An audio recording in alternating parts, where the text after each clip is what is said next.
বাতাবিতলা নামক এক গ্রামে ছোট্ট একটা কুঁড়ে ঘরে একাই থাকতো হৈমবালা।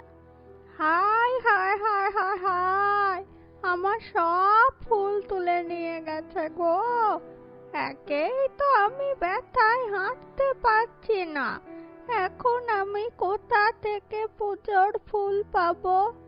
মুখ পোড়ারা সব তুলে নিয়ে চলে গেছে, শুধু এই পদ্ম ফুলগুলোই রয়েছে। যাক, পরে তুলবো, আগে কাজগুলো সেরে নি। এ কি, ফুলের কুড়িটা এমন নেতিয়ে গেল কেন? একটু আগেই তো দেখেছিলাম কত সতেজ ছিল, এরই মধ্যে কি হলো?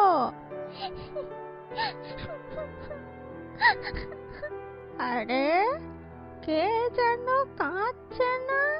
হয়তো পাশের ঘরে কোনো বাচ্চা কাঁদছে। ও হৈম মাসি, আরে মালতী, তুই এত সকালে? আর বলো না, কাল সকাল থেকে তোমার নুনটা দেবো দেবো ভাবছিলাম, আর দেওয়াই হচ্ছিল না। এই নাও। গেল গো। ইস, কতটা নুন পড়ে গেল।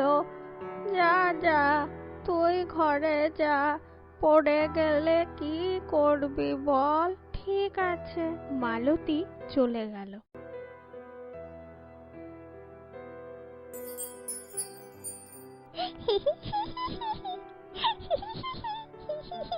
কে আসছিস রে? আমি বুড়ি দিদা। কই, আমি তো তোকে দেখতে পাচ্ছি না।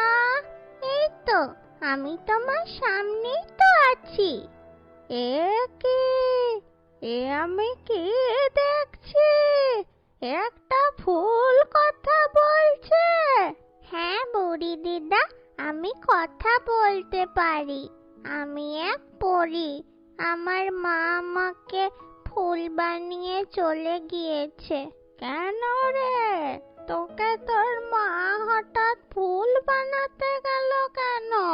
জানো বুড়ি দিদা, এক দুষ্টু রাক্ষসী আমার শক্তি নেওয়ার অনেক চেষ্টা করছিল। তাই তো মা আমাকে সুরক্ষিত রাখার জন্য ফুল বানিয়ে রেখে গিয়েছে। কিন্তু নুনে তুই সতেজ হলি কি করে? তা তো আমি জানি না বুড়ি দিদা। যেহেতু ফুলটি নুন পেয়ে সতেজ হলো, তাই ব্রাহ্মণী বৃদ্ধাটি তার নাম দিল নুন। এরপর থেকে বেশিরভাগ সময় বৃদ্ধাটি ওই ফুল গাছটির কাছে থাকতো। আরে, হৈম মাসি ফুল গাছটার সাথে কথা বলছে? নির্ঘাত মাথাটা খারাপ হয়ে গেছে গো। আচ্ছা নুন, তোর মা তোকে ফুল থেকে পরি করে আর নিয়ে যাবে না? কই এলো? জানি না বুড়ি দিদা, মা এখন কোথায়? তুই আমার সন্তানের কোনো ক্ষতি করতে পারবি না দুষ্টু রাক্ষসী। আমার সন্তানকে এক শুভ স্থানে আমি রেখেছি, তোর অশুভ ছায়া কোনো দিনও সেখানে প্রবেশ করবে না। ইহ, তোর এত বড় সাহস! ঠিক আছে, দেখবি তাহলে আমি তোর মেয়ের ডানা কেটে ঠিক ওই শক্তি নেব। আর একবার যদি আমি ওই শক্তি নিতে পারি, তাহলে আমাকে আর কেউ আটকাতে পারবে না। কতদিন আমি আমার মেয়েটাকে দেখিনি। আমি জানি যে ও নুন ছাড়া এক মুহূর্ত থাকতে পারে না, ঝিমিয়ে পড়ে। হয়তো আমাকে না দেখে ও খুব কান্নাকাটি করছে। যাই, একবার গিয়ে দেখে আসি।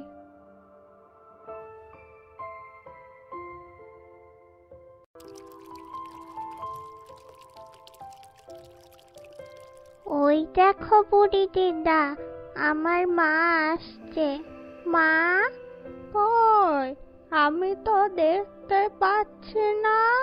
মা, তুমি বুড়ি দিদাকে দেখা দাও।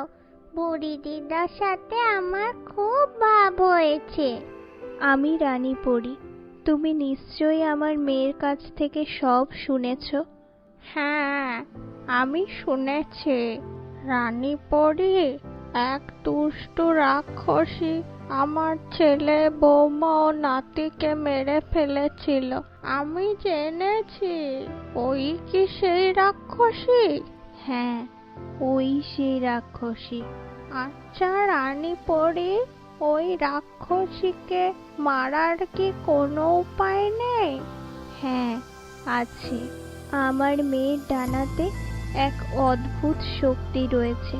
সেই ডানার এক টুকরো কেটে তার মধ্যে এক চিমটে নুন মেশালেই সেটা একটা শক্তিশালী অস্ত্রে পরিণত হবে ও তাতে রাক্ষসী মারা যাবে। কিন্তু এই কাজ ওর 5 বছর না হওয়ার জন্য সম্ভব হচ্ছিল না।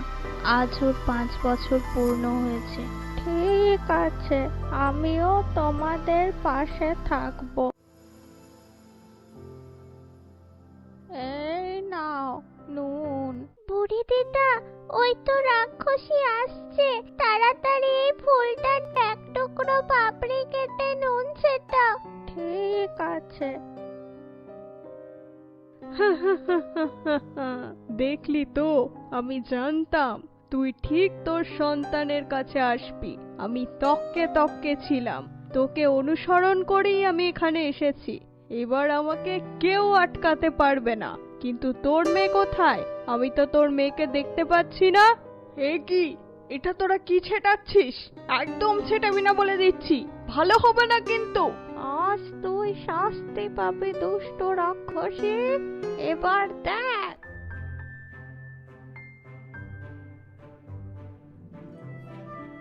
না না, ও! অবশেষে রাক্ষসী মারা গেল। ছোট্ট পরীটি আবার নিজের স্বরূপে ফিরে এলো।